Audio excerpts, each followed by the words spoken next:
Ovdje zapravo ništa tu ćemo početi. Draga braći i sestre, nalazimo se u manastiru Svetog arhiđakona Stefana. I kako kaže, puno radosti ima u ovome svetu, ali jedna od najvećih radosti je radost mučeništva, koji je prvi bio Sveti arhiđakon Stefan, koji postrada za Gospoda. Ovde, nedaleko od mesta gde je naš Gospod uhapšen i predat ovozemaljskim sudovima, nalazi se ovo mesto, a u samoj blizini Ovčjih vrata ili Lavnjih vrata ili Stefanove kapije, kako se zove, kako je ovde već nazivaju, nalazi se ovo mesto gde je godinu dana nakon što su ga apostoli rukopoložili u đakona. To je prvih 7 đakona koji je ovde rukopoloženo, znači to je bilo odmah posle Pedesetice. I tačno godinu dana nakon tog događaja ovde je bilo veliki progon hrišćana, svih oni koji se tako izjašnjavali, i prvi među njima je postradao Sveti arhiđakon Stefan, a tada je postradao i drugi đakon Nikanor. Tada je ubijeno oko 2000 hrišćana taj dan ovde, kada je on bio kamenovan na ovome mestu. Tu je pored stajala Presveta Bogorodica sa Jovanom Bogoslovom i sve to prosto posmatrala. Telo Svetoga Stefana je 2 dana bukvalno tako ležalo napolju tu pred Ovčjim vratima, i onda ovo je bilo imanje tadašnjeg učitelja zakona Gamalila. I onda je on njegovo telo sahranio u toj grobnici u pećini. I tu je bio jedan njegov učenik, kasnije pravedni Nikodim, koji je toliko plakao za ovim pravednikom da je on bukvalno dušu ispustio tu Gospodu, i njega je Gamalil odmah sahranio tu, a kasnije su Gamalila, učitelja zakona, i njegovog sina Jovan Bogoslov i Sveti apostol Petar krstili u hrišćanstvo i u pravu veru. Tako da, telo je njegovo ovde bilo dugo godina, do 415. godine, kada je patrijarh tadašnji pronašao njegove svete mošti, i onda su one tokom čitavih ovih vekova raznete po celom svetu, kao blagoslov u mnogim hramovima postoje i dan danas. Ono što se malo zna, kada se spustite u grob Presvete Bogorodice, znači kada siđete onim stepenicama, naravno kako stoji grob ispred vas, sa leve strane je oltar koji je posvećen Svetom arhiđakonu Stefanu, tu gde je pevnica bila. Sa desne strane oltar je posvećen Svetom Nikoli. Nakon određenog vremena, precizno ne znamo kada, taj oltar kompletno se izvlači. Bukvalno sve to što je u drvetu može da se izvuče, i tu je jedno vreme počivalo telo njegove svete mošti, baš na tom mestu, gde je trenutno hram ili crkva Uspenja Majke Božije. Ono što je još interesantno za ovaj hram, ovaj novi hram je podignut 1970. godine na temeljima ranog hrama iz 4. veka, još koji je bio i novijeg je datuma, kao što vidite, naravno pod patronatom je Grčke crkve. Nažalost, nema toliko službe ovde, čak za vreme ove korone 3 godine je skoro bio zatvoren, i mi smo, kad smo dolazili prošle godine, već nije bilo nikoga ni u aprilu, ni u maju mesecu, tek od septembra meseca je hram otvoren. Poneko dođe ovde, obično hodočasnici kada izađu iz groba Majke Božije, dođu i ovde, tako da Bogu hvala da smo eto imali i mi priliku. Inače, ono možda što svi znate, samo ime Stefan je grčkoga porekla i znači kruna. Svi naši Nemanjići su imali svom imenu su dodavali Stefan. Tako da ovde možete slobodno, ako i neki kamenčić nađete da ponesete kao blagoslov, slobodno možete, uvek se nešto može naći, to mesto prosto da se nađe, da se fotografišete, da sačekate, pa ćemo onda mi preći gore, zapravo vi ćete preći gore u gornji hram. Kada uđete i u gornji hram, na oltaru sa leve strane nalazi se čudotvorna ikona Svetog arhiđakona Stefana i vidjet ćete koliko je darivana od strane onih vernika koji su ovde dolazili i dobili neki blagoslov za ono što su se molili svakako. Tako da vidjet ćete da je hram stvarno novijeg datuma i tako i oslikan zapravo. Znači, interesantna stvar, iguman donedavno, dok nije arhijepiskop Joakim, koji je sad rekao pre godinu dana došao u grob Majke Božje, tu je bio vladika Dositej, on je bio dole u hramu. Njegov rođeni brat po majci je bio iguman Svetog Stefana, tako da su dva rođena brata po majci bila igumani dva manastira. Njihova majka, divna žena jedna, uvek je nas dočekivala ovde i samo je tražila od nas da je damo na poklon tu jednu veliku voštanu sveću, da se ona, kaže, može moliti i za grčki i za srpski narod. I uvek je oči joj bile pune suza kad mi dođemo, ljubila nas je sve ovde. Sad evo, verovatno, vladika Dositej je premešten na neko drugo mesto, kaže, po službi, tako da evo nju već nismo videli kako smo dolazili od prošle godine, ali imaju oni dušu, videli ste i sada jednog mitropolita koji pusti suze, osjećaju se ljudi, što kaže, što su u toj bratskoj ljubavi, a pogotovo naš mitropolit divni koji kad je došao ovde i on je stvarno rekao, kaže, vi možete da smatrate da je ovo uvek vaša kuća i da ste, ako igde da ste dobrodošli, ovde ste dobrodošli. I tako se on i ponaša, a ono što je još najinteresantnije, zaštitnik njegovog doma je baš Sveti Vasilij Ostroški, o tome nam je uvek pričao, tako da eto, prilike, to je ta neka priča. Ajde, da završimo, da idemo. Dobro je. Da. Lepo ste se. Još jedan.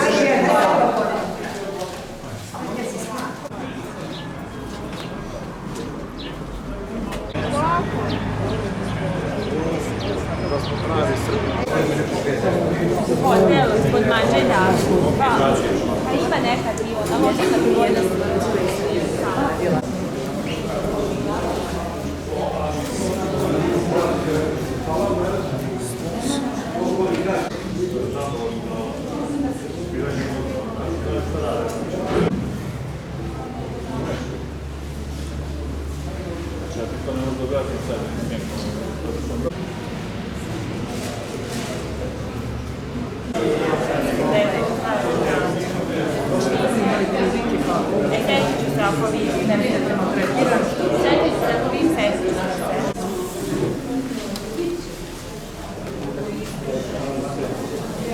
Pozdrav jesi Lazarja, Hriste Bože.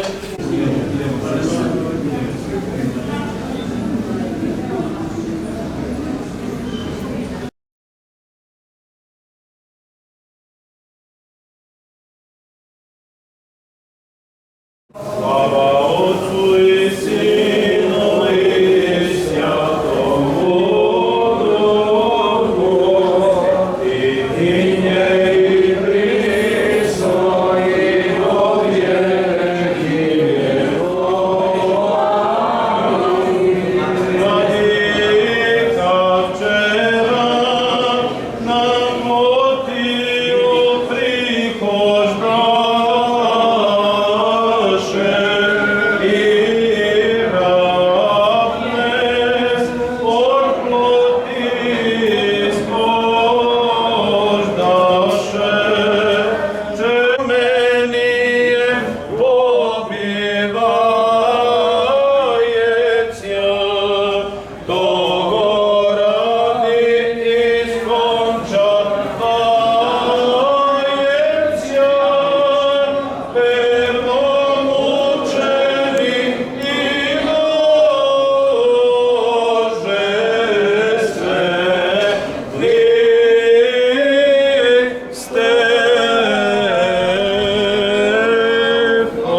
se pomolimo. Gospodi pomiluj. Hodite svi ljudi, pripadnimo i pomolimo se mnogo milostivom Bogu da podari ovim slugama tvojim. Kažite svi imena na vas. Recite imena. Slugi tvome Draganu i svoj njegovoj porodici, Božje Željku, njegovoj porodici, svim ovdje prisutnim i svim njihovim srodnicima, za koje se molimo Bogu zdravlje i dug život i da odagna svaku vatru i svaku nemoć i groznicu i svaku bolest što nailazi na njih. Zaklinje vas bolesti ljute 72 jezicima koje Bog darovo ljudima da ustupite od ovih slugu Božih, svih ovdje prisutnih i svih srodnika i sve za koje se mole Bogu, pa došle s neba ili od sunca, ili od meseca, ili od groma, ili od trusa, ili od kruga, ili od osijanja, ili od svih gora, ili od makakog kamenja, ili od izvora vodenoga, ili sa raskrsnice, ili sa polja, ili od vinograda, ili sa makoje, ili svih raskrsnica došle da naškodite slugama Božim, možda zakletvom više vezani ili nekim oduševljenjem zaneseni, te želeše da učine neko zlo ili da stave u domu svom ili u toru svom nešto protiv uroka i protiv nagrlih na njih napasti, ili protiv zavisi, ili protiv prožaljivosti opijenja, ili protiv straha i drtavice, ili protiv glavobolje, protiv duševnih muka. Pa vi bolesti dođoste da naškodite slugama Božim, ili vi bolesti glave, ili očiju, ili ruku, ili nogu, ili grudi, ili srca, ili slezine, ili beškeri i sve opake bolesti koji navaljujete nove sluge Božje, ostupite od njih i vrate se u puste gore, svaka na svoje mjesto. I vi bolesti koji se nalazite u slugama Božjim, bilo u njihovoj glavi, ili u ušima, ili u jeziku, ili ma gdje u njima, ma otkuda došle i smjestile se u njima, i stvarate im muku u srcu, duši i tijelu, iziđite iz ovih slugu Božih i vrate se na dno pakla onome koji vas je poslao, ako im neko nanesete gobu, bio bližnji ili rob ili slobodnjak, te se otrovaše drugo zlo učiniše, ili obećašte učiniti, zaklinje vas opake bolesti velikim imenom Isusa Hrista i prečistim likom njegovim, moćnom desicom njegovom, daljite se od ovih slugu Božih, svih ovdje prisutnih i sve za koje se molimo Bogu da bi budući zdravi slavili Boga u vjekove vjekova. Amin. Gospodu se pomolimo. Gospodi pomiluj. Gospode Svedržitelju, ljekaru duša i tijela, ti koji obaraš, podižeš, kažnjavaš i opet isjeljuješ, milošću svojom pogledaj na ove sluge tvoje, sve ovdje prisutne poklonike i sve njihove srodnike, i sjeli ko svih tjelesnih i duševnih slabosti i nemoći, oživotvori ih blagodaću Krista Tvoga, ukloni od njih svaku bolest, svaki nedug, zaprijeti duhu bolesti, podigni od bolesti u zdravlje, od tuge utjehu, podari pokajničko raspoloženje, oproštaj i otpuštenje grehova, iako kod njih ili kod njihovih ima kakvoga sagrešenja ili bezakonja, popusti, otpusti i oprosti radi ljubavi svoje prema čovjeku. Neka Gospod Bog molitvenim zastupništvom presvete Bogorodice, molitvama njenih roditelja Joakima i Ane, silom časnoga i životvornoga krsta, silom časnoga groba Gospodnjega i molitvama svetoga prvomučenika arhidžakona Stefana, pogleda na ove sluge tvoje, sve ovdje prisutne poklonike i sve njihove srodnike za koje se mole Bogu, isjeli od svih tjelesnih i duševnih slabosti i nemoć, oživotvori blagodaću Krista Tvoga, ukloni od njih svaku bolest, svaki nedug, zaprijeti duhu bolesti, podigne od bolesti u zdravlje, od tuge i utjehu i podari pokajničko raspoloženje, oproštaj i otpuštenje grehova u ime Oca i Sina i Svetoga Duha. Amin. Na zdravlje i na spasenje.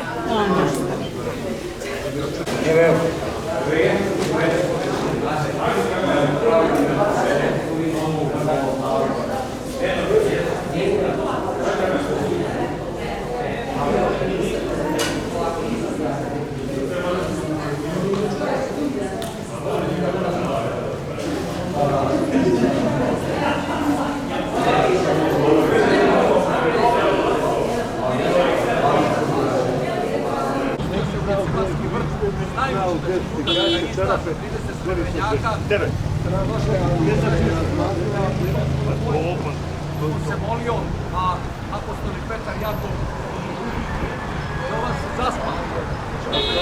Gore u manastiru Marije Magdaline. Kad im je on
A ovdje?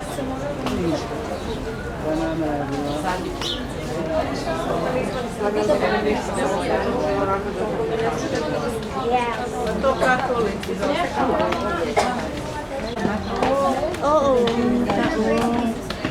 Wat wil je gaan? Je presin. Something like this, yeah.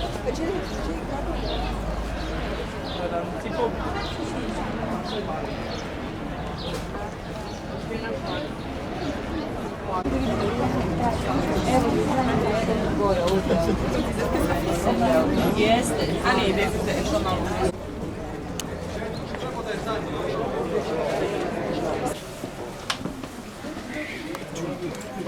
dok još može. Pravimo se. Obično kasno.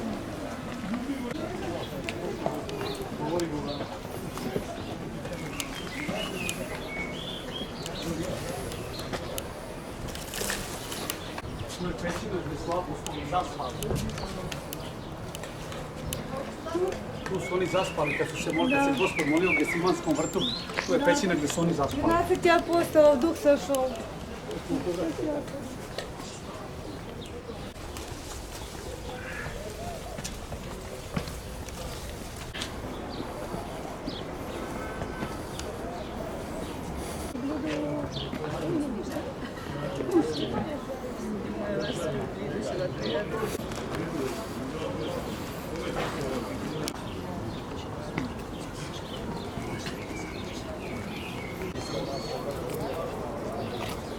Aj, dušo moja. Da.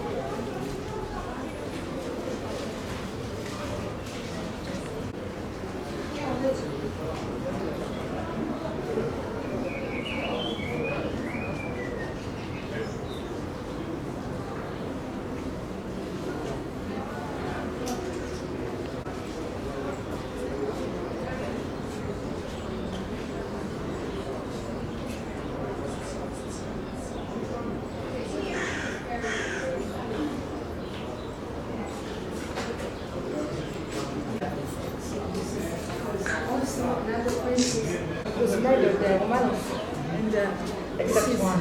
Yes, that we are looking for. The other to the mystery. So this is the Prince Alice. Mnogo je ovdje svetinja na Maslinskoj gori, ali ukras zapravo ove Maslinske gore je manastir Svete Marije Magdaline. Gdje god kako se približavate vidite te zlatne kupole. Mnogo se promenilo od dolaska Putina na vlast.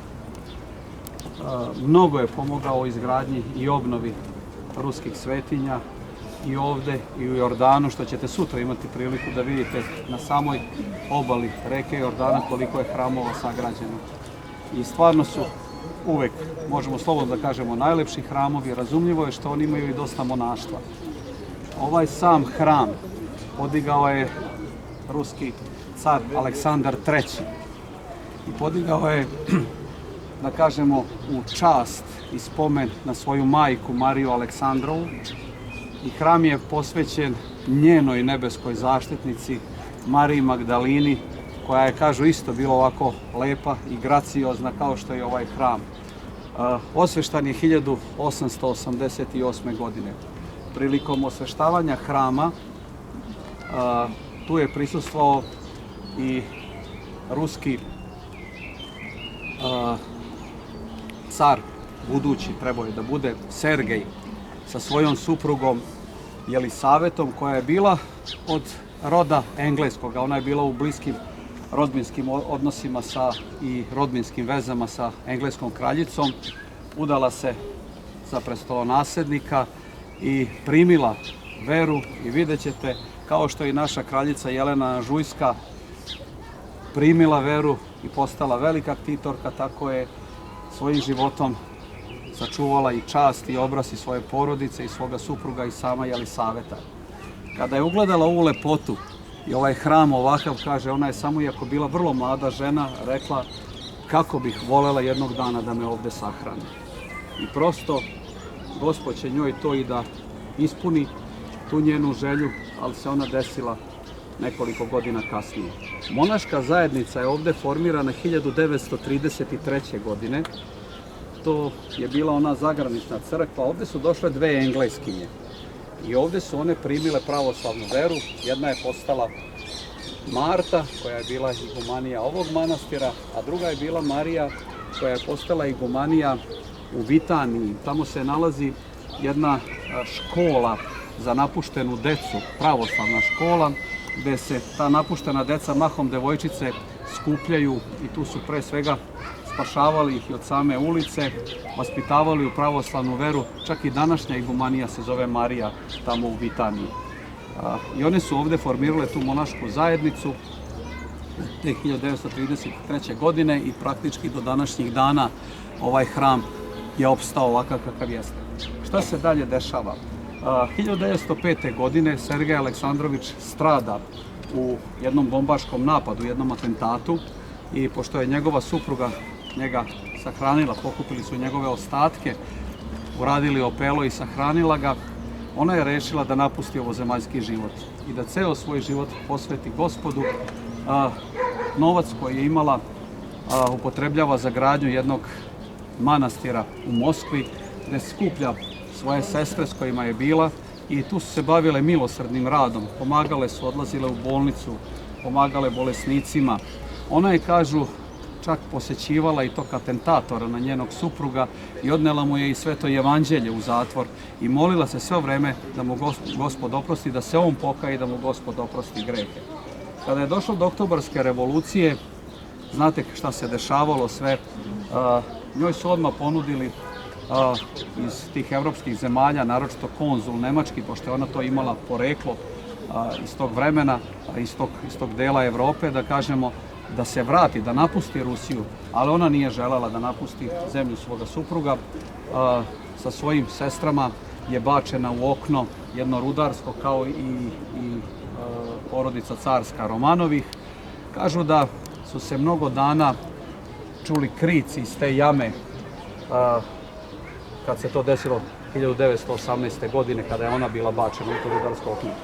1921. godine Bela garda, tadašnja, jedan oficir su iskopali, pronašli njeno telo, prepoznato je po ostacima njene odežde, njenih nekih ličnih stvari koje ćete moći ovde da vidite pored njenog kivota, i preneli su njeno telo i njene kelejnice, najbliže saradnice Varvare, ovde da bi ispunili njenu posljednju želju da bude sahranjena u ovom manastiru, što se tada i desilo.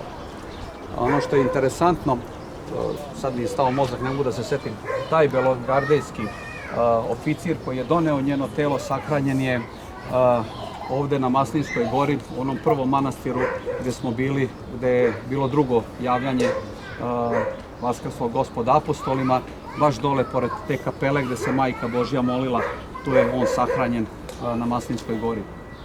1981. godine Ruska crkva je kanonizovala Svetu Jelesavetu i Svetu Varvaru. Iskopane su, otvoren je grob, izvršen prenos njihovih svetih moštiju, tako da se njihove svete mošti nalaze u samom hramu. Znači, Sveta Jelisaveta je desno od oltara, a Varvara je levo od oltara. To su, da kažemo, onako prelepi kivoti napravljeni od beloga mermera, kako one to i zaslužuju, a pored njenog kivota vidjet ćete, znači, u staklu imaju ostaci koji su izvađeni iz tog okna rudarskoga, ono što je ostalo iza nje. Inače, što se samih svetinja tiče ovde, ono što prvo vas ostavlja bez daha kad ulazite u sam manastir, to je ogromna i najveća freska gde Marija Magdalina caru Tiberiju predaje crveno jaje i kaže mu da je naš Gospod Isus Hristos vaskrsao. Dalje, ovde što imate ispred oltara čuju se velike svetinje, to je ikona Marije Magdaline sa česticom njenih moštiju. Sa desne strane, znači ispred oltara, mala u drvetu u jednom onako okviru nalazi se ikona čudotvorna Presveta Bogorodica od Digitrija. To je ikona iz 16. veka koja je nekada bila u Libanu i 30. godina prošloga veka. Znači, praktički od 33. godine su ovde osnovali monašku zajednicu. 30. godina prošloga veka tamo je bila velika epidemija kolere. I ta ikona je mnogima pomagala i mnoge iscelila u to vreme tamo u Libanu.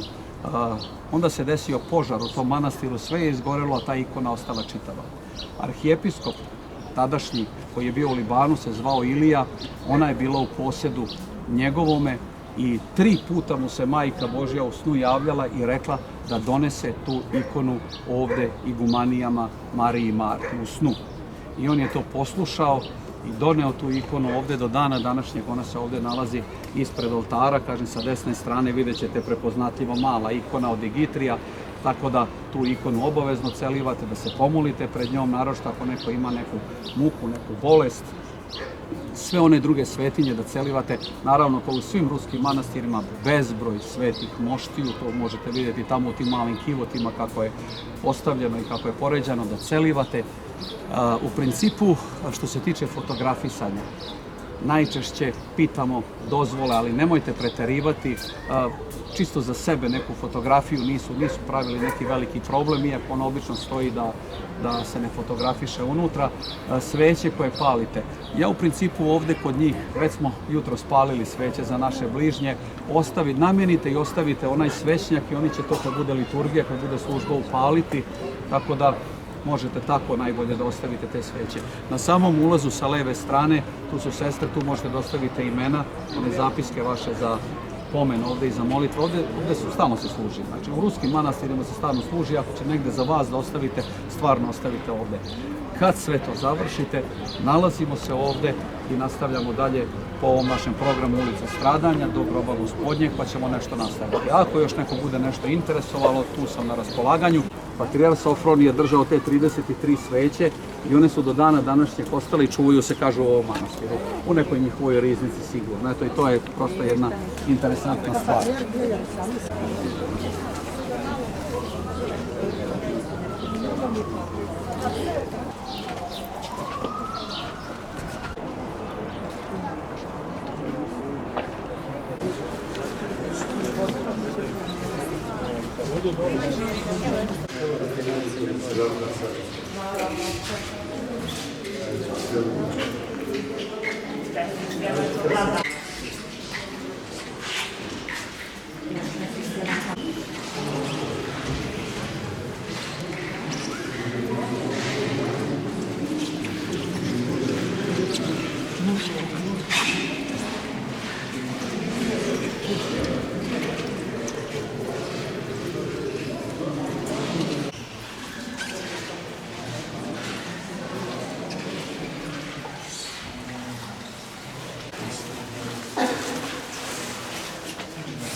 Sergej i Jelisaveta, tako.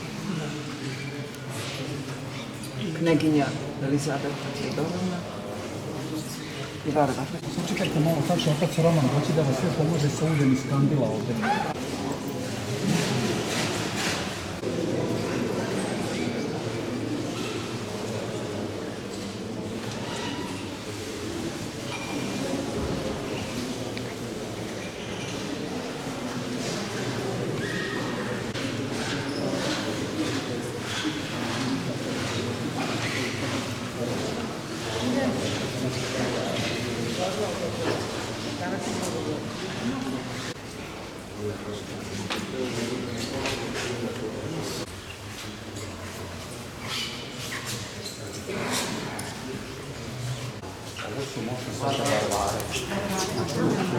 a ono je Jelisaveta.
Bravo sam, to sam i tražio. Čekaj, tvoj prstup žuti.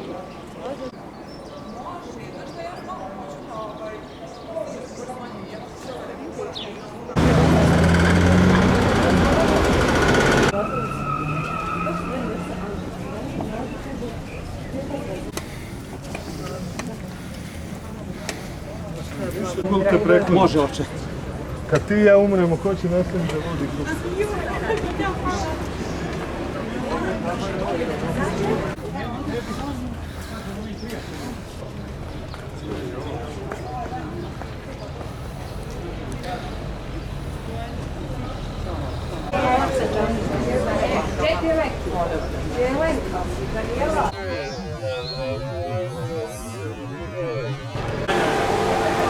Ušli u stari grad na Stefanovu kapiju, znači priča odmah ide, telo arhidjakona Stefana je bilo tu. čim ste ušli, na levu stranu je ulazak na plato gde su ove dve džamije. Stalno dolazi do ekscesa i tuča i gađanja kamenjima, ciglama i svim ostalim između Jevreja i muslimana. Neka druga priča je o tome. Odmah preko puta, sa desne strane, nalazi se crkva Svete Ane. Manastir, crkva. Kažu zvanično, kako tumači Jerusalimska patrijaršija, to je mesto gde je rođena presveta Bogorodica. Imanje Joakima i Ane je bilo sve ovo komplet ovde. Bogorodica Sajdanaja kod groba je bilo imanje njene babe i dede. Kod Jevreja, da kažemo po majici, po ženi, ide rodoslov. Znači po majici, po ženskoj liniji. Oni su imali ta velika imanja, međutim pričao sam, vrlo verovatno, ali nema još pouzdanih dokaza, to će jednog dana ako bude trebalo da ispliva. Joakim je bio iz okoline Nazareta, iz grada Zipori i on je tamo imao svoja imanja. Ako uzmemo priču o vavedenju, kada je sveti vladika Nikolaj Velimirović pričao kako je došlo do vavedenja, znači 3 dana su iz Nazareta putovali do Jerusalima. Najverovatnije, slušajući priče u Jerusalimskoj patrijaršiji, kad su pronašli tamo ostatke staroga hrama Svete Ane iz 4. veka u Ziporiju, ja sam imao jednu priliku tamo da budem u životu, veći hram u životu nisam video, znači ja ne znam kolike su to zidine, ogromno je nešto bilo. Se pretpostavlja da je tamo rođena presveta Bogorodica, da je ovdje samo okupana i onda unešena u svetinju nad svetinjama kada je predata. Ali je zvaničan podatak da je tu rođena. Ovo odmah ovdje je Banja Vitezda. Svi znamo iz priče, to drže katolici, to je zatvoreno, njima je Vaskrs. Uglavnom, vrlo retko smo ovdje dolazili jer prosto nemate vremena. Znači mi da bismo u svaku svetinju ušli ovde, jedno 20 dana minimalno bi nam trebalo da sve to prođemo. Mi moramo da prođemo ono što je najosnovnije, da kaže ono, prođete osnovnu školu do fakulteta, koliko se može na ovom putovanju. Mi ćemo sada ovde proći pored, vidjet ćete jedan plato mali, sa desne strane je bilo Judino imanje. To je ono što sam pričao, kažu da tu nikad ništa nije uspelo, ni vrtić, ni bolnica, ništa, već desetinama i desetinama godina jedino što stoji javni toalet. Što kaže sprem njega. Kad dođemo, vidjet ćete jedan veliki luk preko ulice. Odatle kreće ulica Stradanja ili ulica Via Dolorosa. To nije bilo od prvih vekova. Znači, to je tek tamo negde u 14. 15. veku ustanovljeno da hodočasnici krenu tim putem kojim je išao Gospod i poneo krst.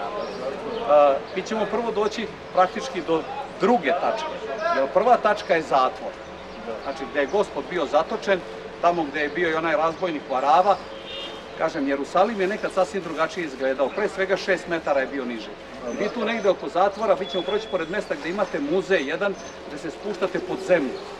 I tu sam bio jednom ili dva puta i tu je ostalo nekih 30-ak, možda 40, čak i 50 kvadrata originalne staze po kojim je Gospod išao i nosio krst.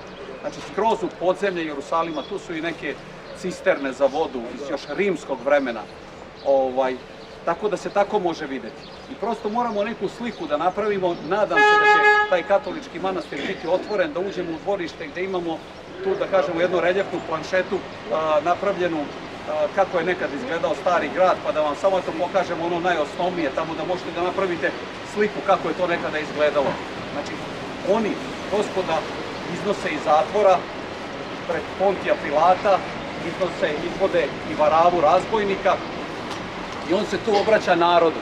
Taj luk je i nazvan po reči, kako on reče, ece homo, evo čoveka. Što je on hteo da kaže da on na njemu ne vidi nikakve krivice. On je oprao ruke. Ali je pitao taj ostali narod šta da radi sa njim. Oni su vikali svi raspni ga. Znači isti onaj narod koji ga je dočekivao neki dan ranije, ovde na ulazu bacao pred njega maslinove grančice i klanjao se i vikao Sana sinu Davidov, sada počinje da viče raspni ga. Taj manastir sa desne strane kako stoji ulaz, to je Franjevački manastir koji se zove manastir Bičevanja, a sastoji se iz dve crkve, dve kapele, crkva Osude i crkva Bičevanja. Pošto je njihov Vaskrs, ne znam da li su otvoreni, da li se može ući. Ako možemo da uđemo, sa desne strane je crkva Bičevanja. valja ući unutra prosto da vidite tu građevinu. Isto Antonije Barluci je to sve obnovio, kao što je radio Agoniju ovde i još neke ovde katoličke, da kažemo, crkve koje je on obnavljao. Imate u kupoli toga hrama venac trnov koji je Gospodu bio stavljen na glavu, jer sve se to tu desilo. Kad je on osuđen, znači tu je on bičevan prvo i zato se i zove crkva bičevanja.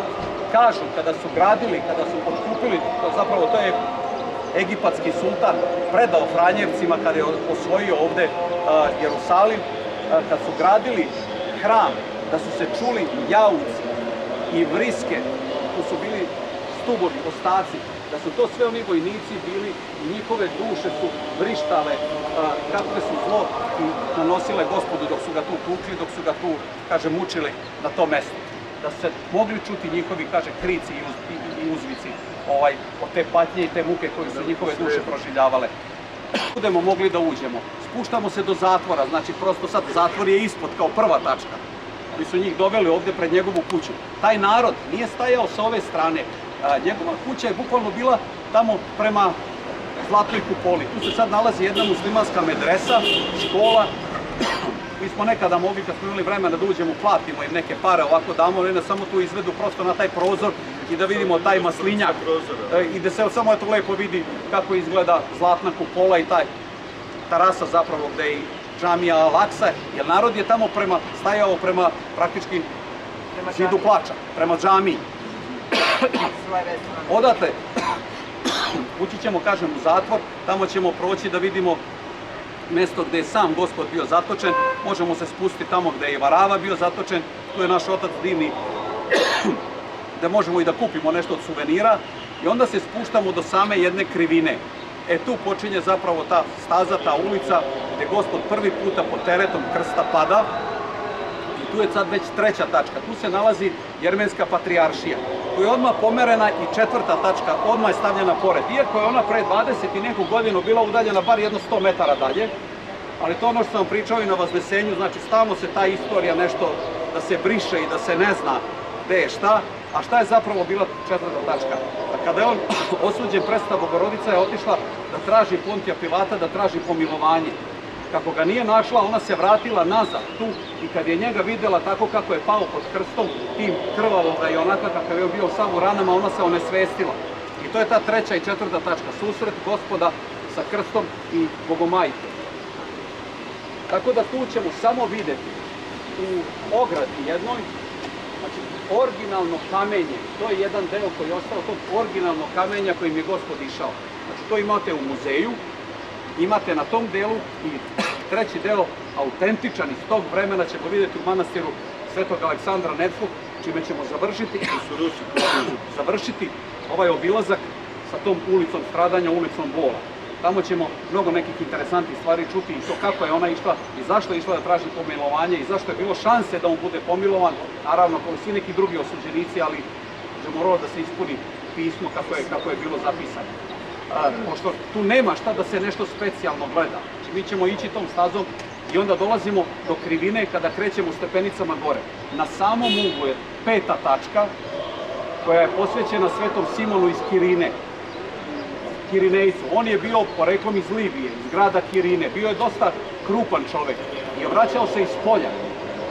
Kako se on vraćao onako krupan kako je već Gospod padao pod teretom krsta, oni su njemu naredili da on ponese, da mu on pomogne da ponese taj krst. Što je on i učinio. Na tom mestu je sagrađen takođe Franjevački samostan, na samom uglu tu. Međutim, tu je u sam ugao hrama ugrađen kamen. Znači, kada je Gospod pao, on je rukom dodirnuo tu ploču, ta ploča je isečena i tu je zalepljena i već je od 2000 godina, kako ljudi tu prolaze, naslone svoju ruku, već je toliko odubljenje u kamenu napravljeno da imate kao otisak šake čoveka. I tu je samo dovoljno proći, nasloniti svoju šaku, ko hoće i da celiva, i onda se penjemo gore tom ulicom, gde dolazimo do tačke broj 6. Na toj tački, svi znamo iz Svetoga pisma, pod teretom krsta na balkonu se pojavila Sveta Veronika. I ona je sišla i Gospodu sa belom maramom ubrisala njegovo lice koje je bilo krvavo i bilo od znoja. I tada se njegov lik odslikao na toj beloj marami, na tom belom platu koje danas služi za slikanje nerukotvorenog lika našega Gospoda. A ko je bila Veronika? Veronika je bila ona krvotočiva žena koja se dotakla puta njegovih kada je on išao. Znači, ona se preobratila u veri. Danas to mesto gde je ona sišla, ima stup jedan gde je označeno to mesto, to danas mesto pripada grko-katolicima, oni drže, ajde da kažemo, to je bila nekad i škola, tako da nema tu šta da se, sve je zatvoreno, samo je to mesto kao mesto prolazite. Sledeća dva mesta, takođe mi tu nemamo nešto da stanemo, samo da prođemo. Penjemo se malo stepenicama i udaramo direktno na tačku broj 7. Otvorena najčešće bude takođe Franjevački samostan, gde Gospod drugi puta pada pod teretom tog krsta. I mi tu idemo levo. Pravo tom ulicom, to su prodavnice sa jedne i sa druge strane, međutim, tu odmah iza ćoška imaju stepenice koje vode malo gore napred. Tu gore napred na nekih možda 100 metara, nema ni toliko, nalazi se manastir Svetog Haralampija. I tu se nalazi 8. tačka. Šta ona zapravo predstavlja? Predstavlja, tu su se skupile najčešće žene iz Jerusalima i koje su plakale za Gospodom i priča evanđelska, zašto plačete za mnom?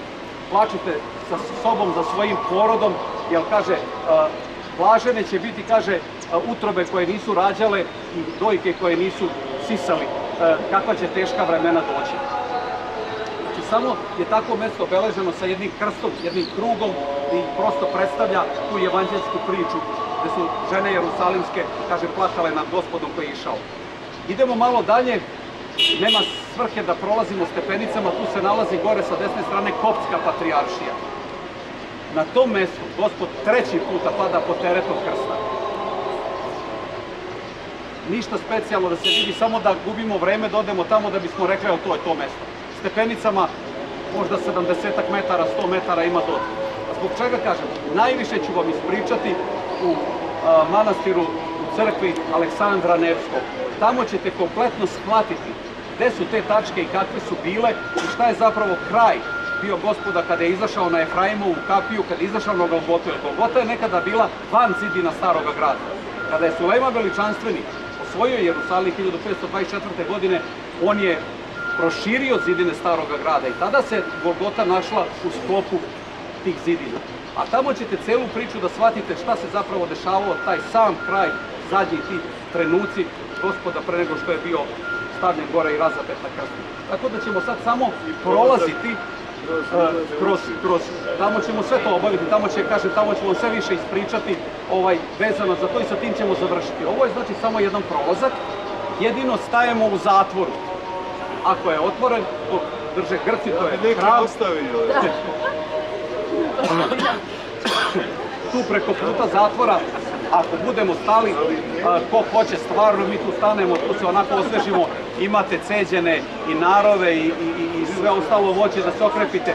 Otac Branko nas je ovde naučio u Svetoj zemlji da pijemo ceđeni nar i on je to nazvao kad popijete ona 2 ili 3 deci, kaže idemo da uzmemo infuziju. Ceo dan vam ne treba ni da jete ni da pijete koliko je to dobro i kaže, kvalitetno. Tako da ćemo polako da krenemo, vidjet ćete i taj javni toalet, vidjet ćete taj luk. Tu ćemo ući ako je to otvoreno, da vam pokažem kako je izgledao stari grad. I one zadnje stanice koje su bile, znači kada je on tu raspet, kada je zakovan na krstu, vodili.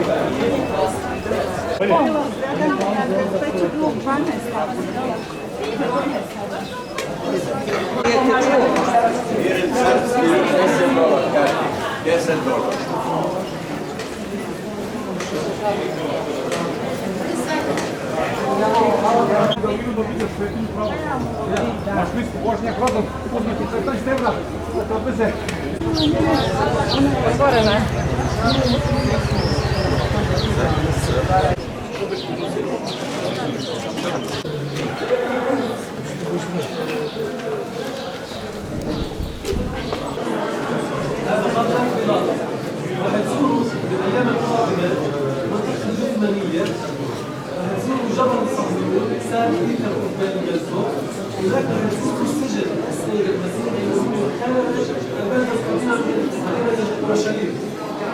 آخر ليلة لو كان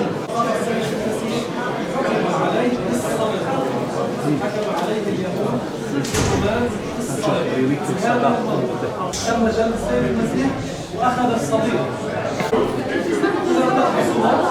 Stanite ovde, priđite što bliže da čujete. Samo ako budemo tihi, moći ćete da čujete. Čekaj samo da dođu svi.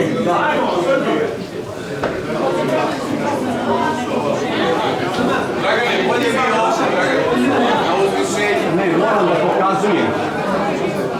Moram da osude, ono dole ispod je crkva bičevanja, koji sam vam pričao tamo.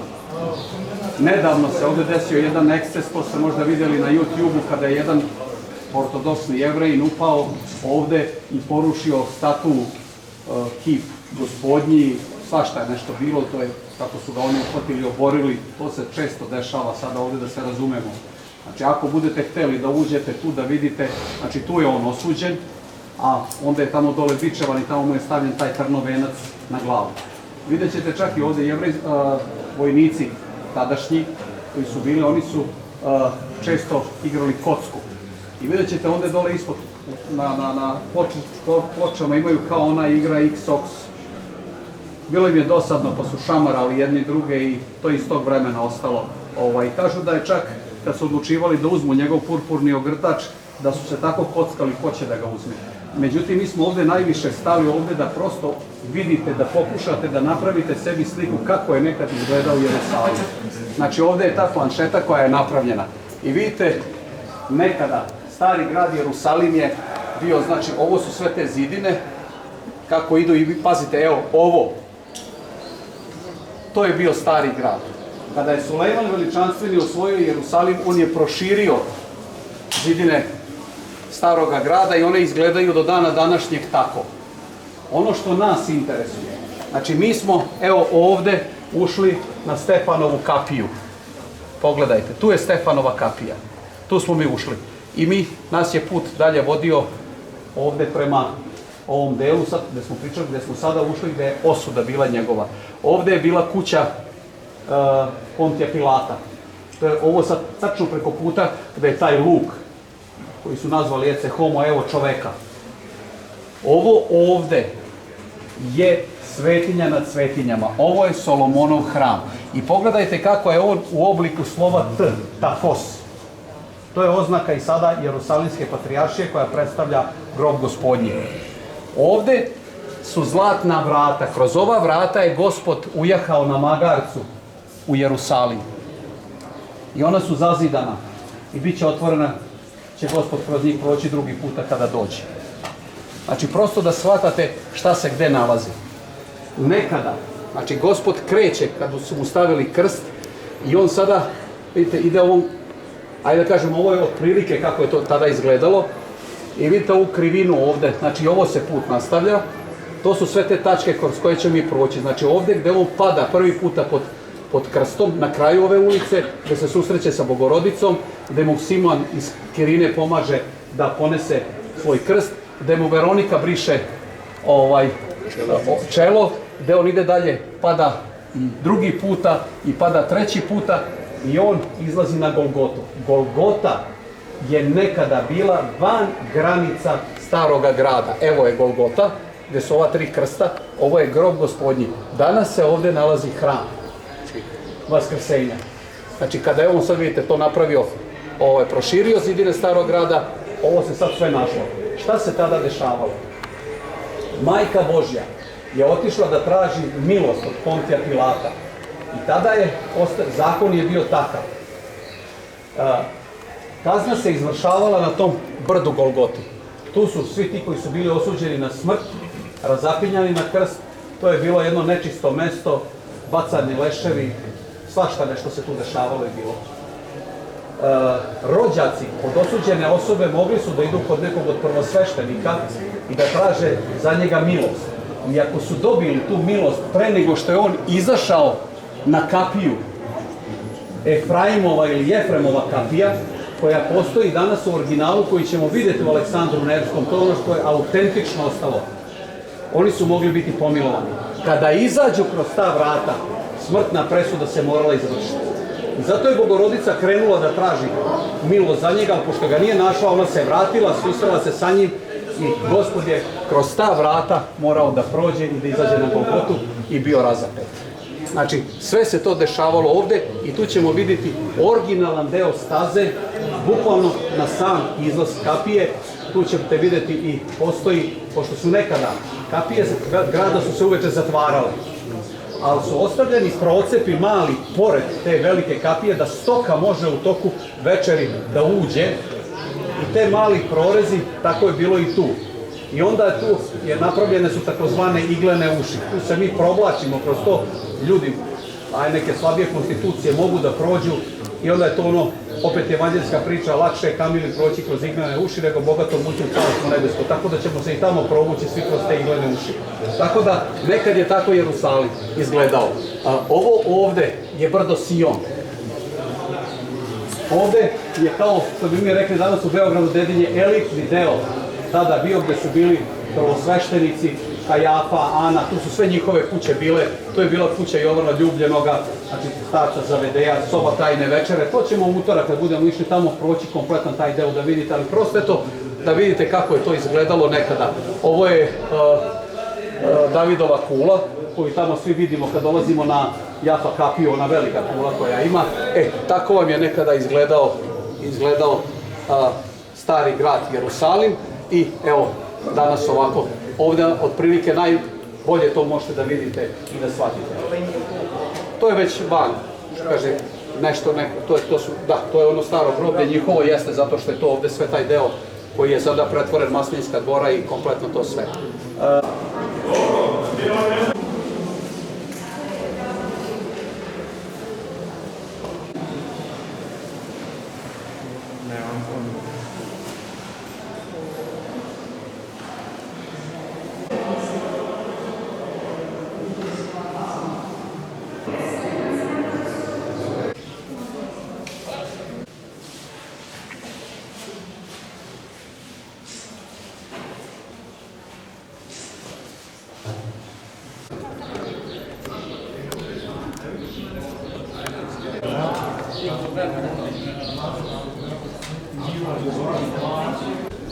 Ajmo, desno. Bude na tebe?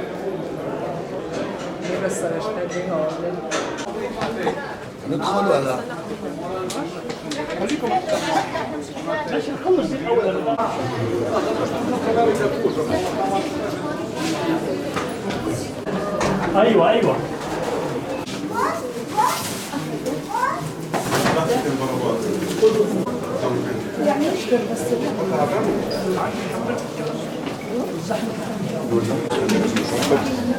Znaš, što ne smije da već nauči fantastiku, što ne smije da filmamo za njih kao...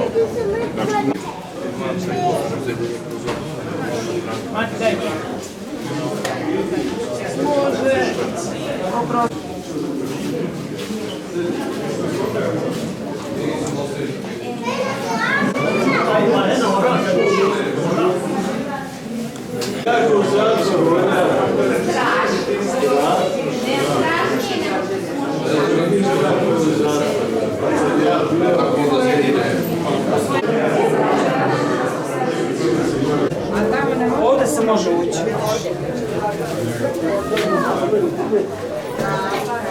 Nek izađu naše monahije. Ajde. Mi ćemo ovdje. Čekajte malo. Malo nek se. Evo ide Julička, može.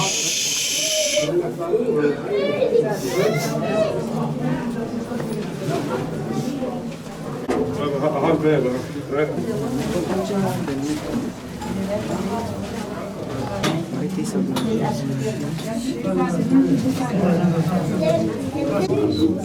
Ja sam se ono... Treba, ne znam.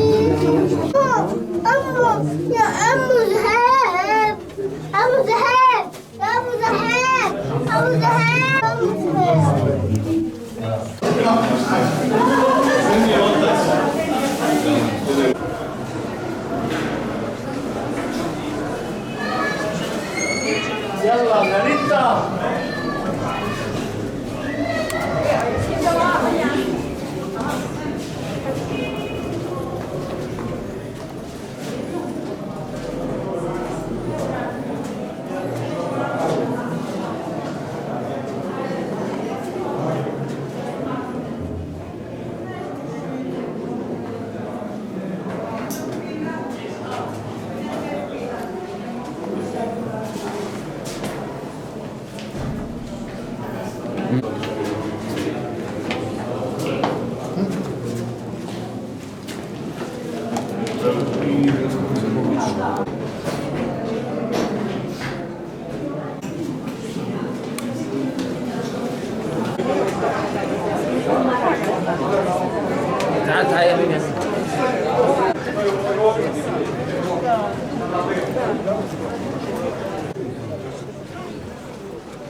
Ono krsteno, tamo imate otisak šake. Jeste, jeste, gospodine.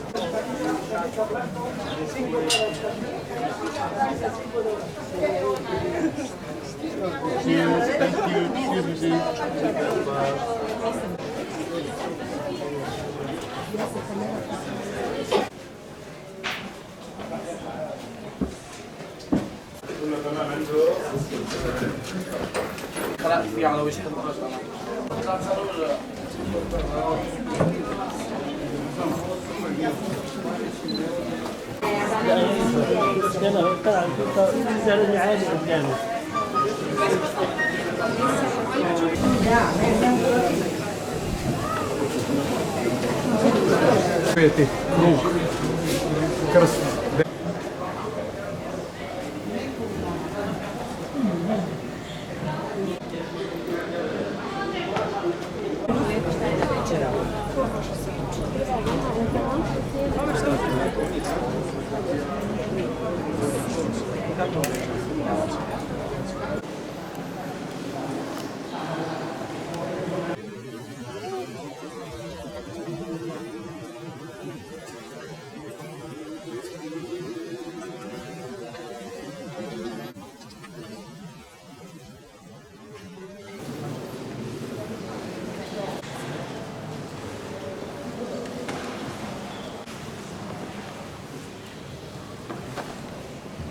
Samo što vas molim, što tiše, zato što se ovdje neprestano čitaju psaltiri i molitve i spominju se, znači ovdje ne prestaje molitva, tako da budemo što tiše. Znači nalazimo se u hramu Aleksandra Nevskog. Ono što je nama najznačajnije, sad kad ste se spuštali na stepenice, prošli ste kroz Hadrijanovu kapiju, rimski bezumnist koji je vladao još u prvom veku. Po sebi je dao ime gradu, ali nas interesuje ovaj deo. Ovo je originalan deo po kojem je Gospod izašao sa krstom na Golgotu. Znači, znate gde je Golgota i hram Gospodnji? Vidite ćete ovdje iz gornje crkve, imate zazidana vrata gde se direktno izlazi na Golgotu. Odavde se moglo izaći. Ovo je Jefremova ili Efraimova kapija. I to je ono što smo pričali, kad izađete kroz tu kapiju, presuda se mora izvršiti. I ovdje je dosta prošlo. Znači, ovo je originalne ploče, ovo kamenje, to je ono što je autentično iz tog vremena. I sam ovaj zid kapije, i pogledajte ovaj prolaz, to je onaj mali prolaz koji je kad se zatvore kapije grada uveče kroz koja stoka mogla da prođe, da uđe i naravno ljudi koji su bili manji konstitucije. Tu se mi to provlačenje kroz iglene uši. Ono što je još ovdje značajno, to je ova stena Golgote. Car ruski Nikolaj je otkupio od Jerusalimske patrijaršije ovu stenu, $1.000.000 u zlatu je dao za nju. I za ruski narod veliki blagoslov da može da celiva. Ovdje se možete pomoliti, kad prođete ovdje između zida. Tačno prorez ima da rukom možete da dohvatite i vidi se da je to crvena malo boja od miliona ljudi koji su tu prošli, koji su dodirnuli, prosto ona dobila slobodno možete da dotaknete stenu Golgote, to retko gde možete gore na samoj Golgoti. Kad prođete kroz iglene uši, odete gore u gornji hram, naravno kod njih prepuno uvek ikona sa raznim česticama moštiju i onda ću vam tamo pokazati gde su ta vrata gde se izlazi u samom ćošku skroz na kraju. I tu imate jedno čudo koje se desilo, imate ikonu Svetog Georgija Pobedonosca Đurđic, on sa kopom. I vidjet ćete tu gde su zasjedana vrata u staklu, izobražen njegov lik, upravo u staklu preslikana njegova ikona. Ovo kad stanete malo sa strane i kad pogledate kompletno sve možete da vidite.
Na ikoni Svetog Georgija, tamo je preslikana, izobražen lik njegov na onom staklu, gde su nekada bila vrata gde se direktno izlazi na Golgotu. I tu je izašao na Golgotu. Tako je.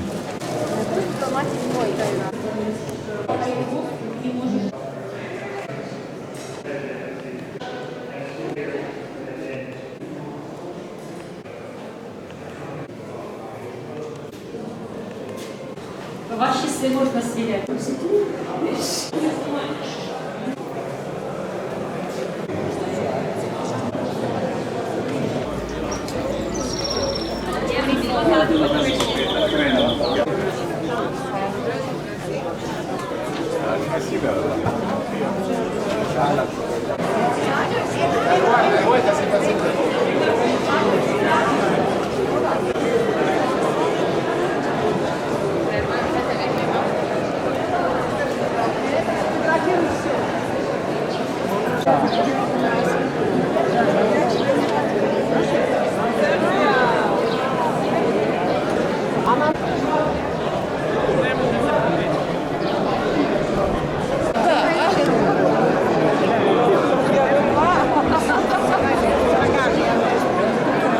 Kad smo došli na grob Gospodnji, više ćemo, pričat ću vam i o autobusu, sve ove dane imamo priliku da čujete više o istorijatu. Sam ulaz u hram, ovdje je raspuknut stup o kojem uvek pričamo kad se spustio blagodatni oganj, kad su patrijarha Sofronija isterali. To je za nas sveto mesto.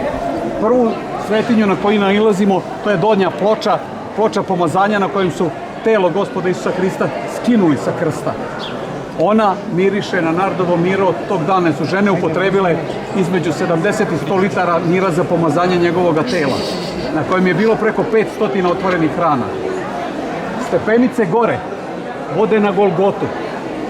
To je sad trenutno isto onako stena kao što smo je tamo celivali. Imate mali oltar, tu se sagnete dole. Ima rupa jedna kao što ste imali tamo gde je drvo časnog krsta. Zbog čega ostavljena? Kad pustite ruku unutra gdje dodirnete stenu. Originalnu stenu Golgote gde je Gospod bio razapet. Sam grob je vamo sa leve strane, ali se ulazi pored Golgote dole okolo da pravite krug. I nije tako strašna gužva kako zna da bude. Znači, moja je preporuka da prvo stanete u red da celivate grob Gospodnji, makar ništa drugo ne celivali.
originalan deo kamena koji se čuva u tome. I onda ulazite u grob, niska su vrata, od 4 puste unutra, nemate vi puno razmišljanja. Znači jednostavno 4 kleknete glavu na grob i molitva. Čak i dok čekate u redu. Nema tu puno razmišljanja nečega. Gospode, smiluj se.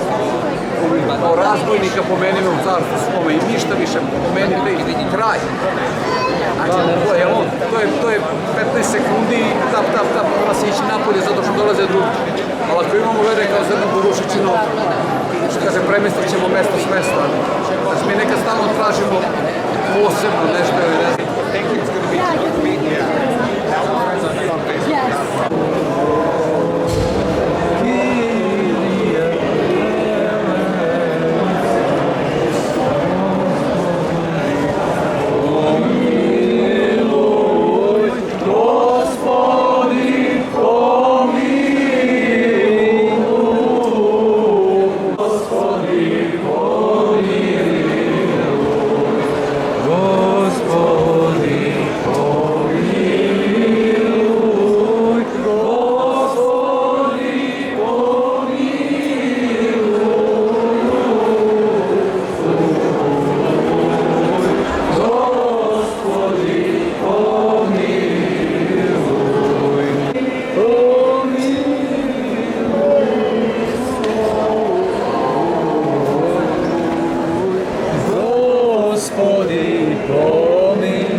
Što ima stvarno dosta vremena, da se popnete na Golgotu.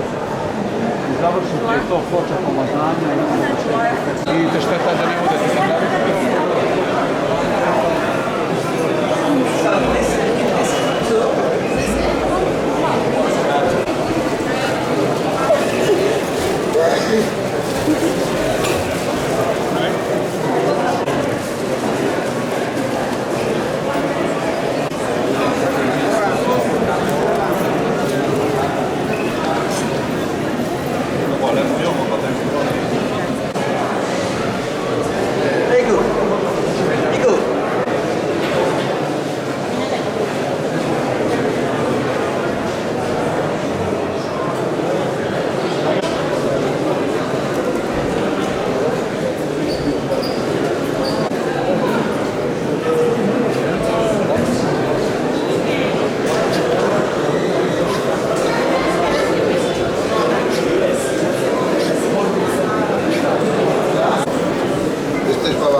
čuvaj.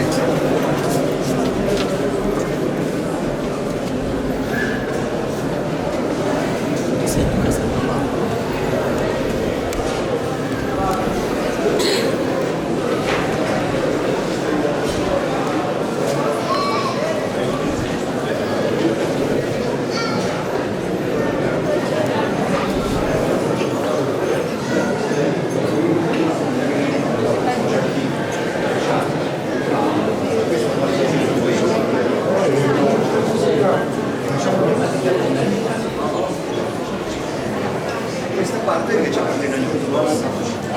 Quindi qui, se vedete, se osserviamo la storia, in questa cappella, i suoi sbagliati, osserviamo le figure inchiodate sulla croce.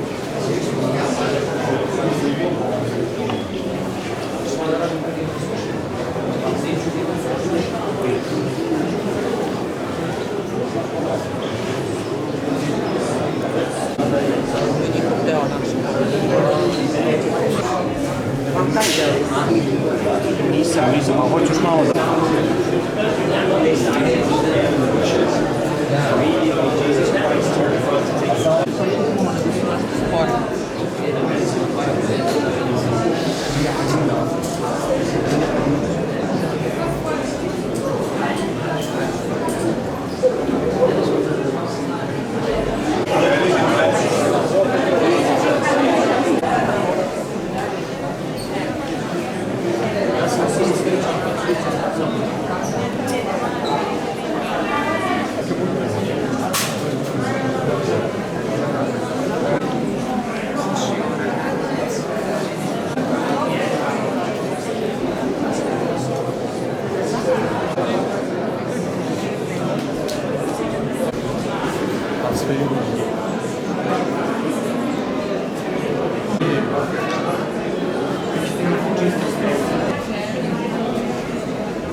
Slavni Hristijano, nas oprotivnija daruja i Tvoje sokranjaja krestom koji žiteljstvo. Krestu Tvojemu poklanja, jesja Vladiko, i svjatoje voskresenije Tvoje slavi. Spasi Gospodi ljudi Tvoja i blagoslovi dostojanje Tvoje. Povjeri svijet pravoslavni Hristijanom, nas oprotivnija daruja i Tvoje sokranjaja krestom Tvoje žiteljstvo. Gospodu se pomilo, Gospodi pomiluj, blagosloven si blagi Bože, lekar duše i tijela naših, koji bolesti naših nemoći na telu svom ponese, čijom se ranom isceli smo, ti smrću smrt umrtvi, onima u grobovima život podari, ti Lazara iz mrtvih vaskrse, pomiluj sluge Tvoje, kažite sine.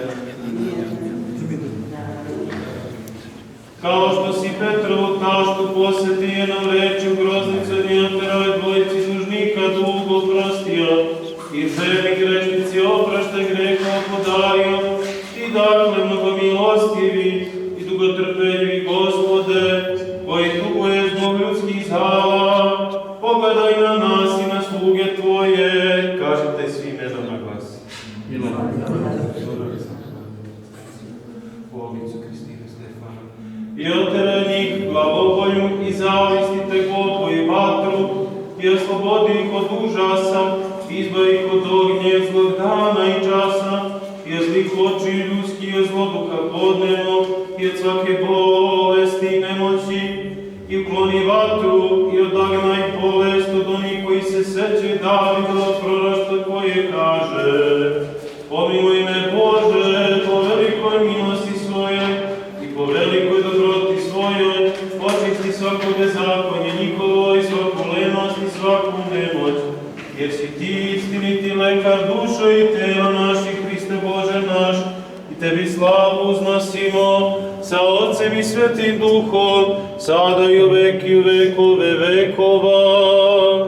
Amin. Molitvama Svete Carice Jelene i cara Konstantina, a silom i dejstvom časnog i životvornog krsta, Gospode Isuse Hriste Bože naš, pomiluj i spasi nas. amin. I sad ko nije bio neka priđe.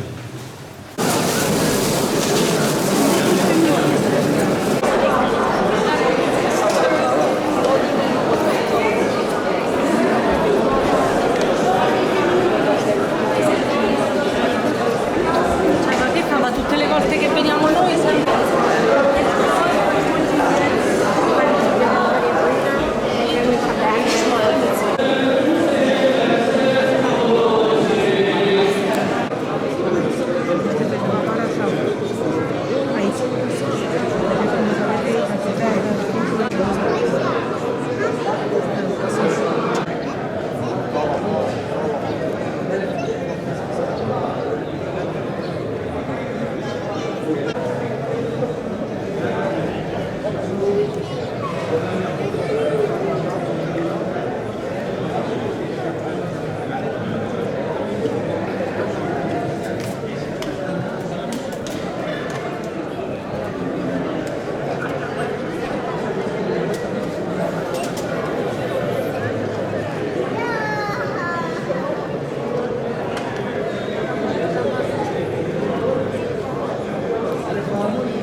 Može sam staviti.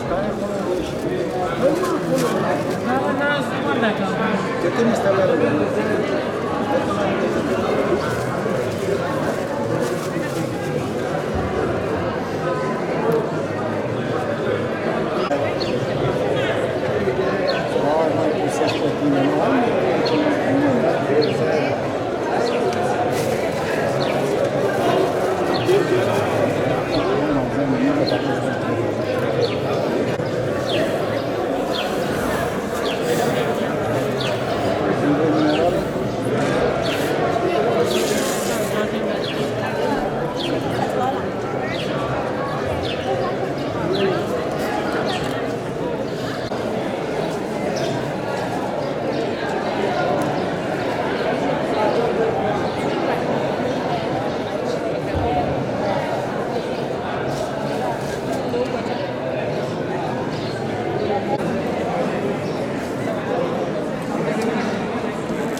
الناس بتاخد بركة كلها.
Hvala